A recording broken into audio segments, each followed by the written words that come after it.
kuya, ano, sabi ito, release na sa masakit eh. Doon lang naman, yung ano ko, kasi hindi na talaga ako comfortable. Itong part lang, ito. Then, itong likod.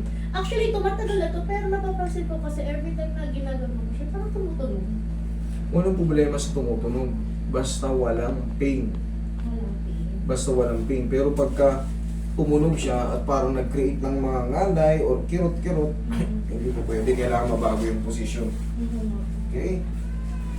Sige, tama lang muna. Tanggalin mo muna yung glass yun, baka malaglag.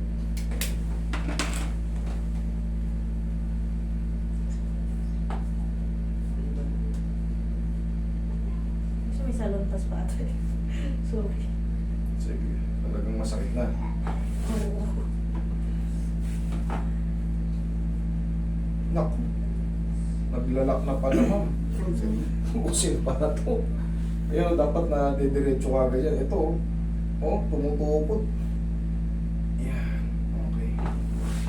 Sige. Sa susunod yan, hindi mo na talaga yung totally maaangat. Yan yung tinatawag na simula ng frozen shoulder. Kasi consistent na, 3 linggo. Ay, 3 linggo, 3 araw. Pero awatin na natin yun. Kaya natin yan. Bigla lang kuya eh.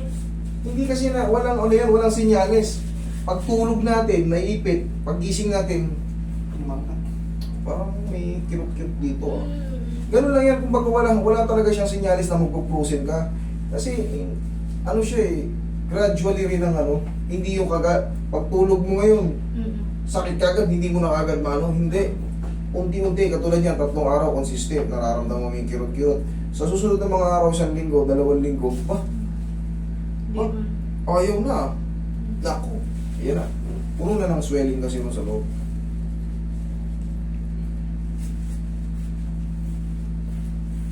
So, kaya natin yan.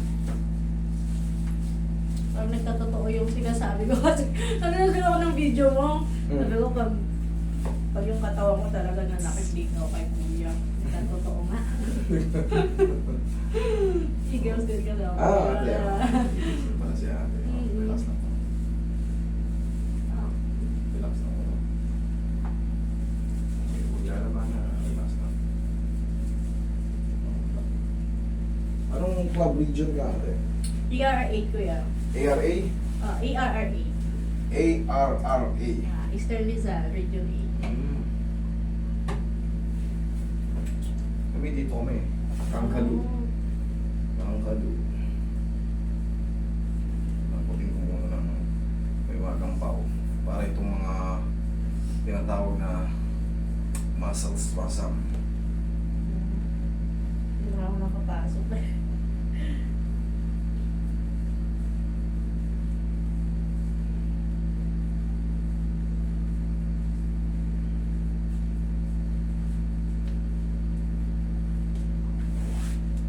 Pamaya mo ate. Yan. Tiga sa may sikong pumunta sa akin. Sikong. Yan. Sige pa. Sige pa. Yun. Thank you.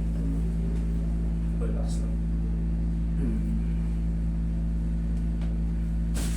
Baka ka ate.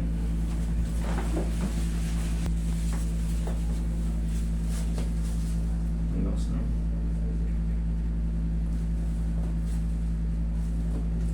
Yun. Sarap. Tanggal na yan. Diyan ka lang muna. Masal si ate. Relax na. Inhale. Exhale.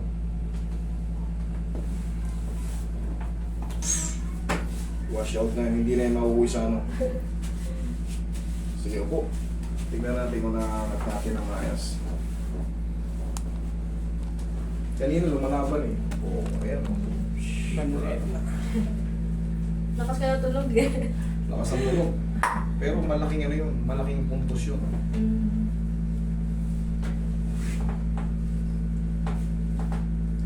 Okay? Ate?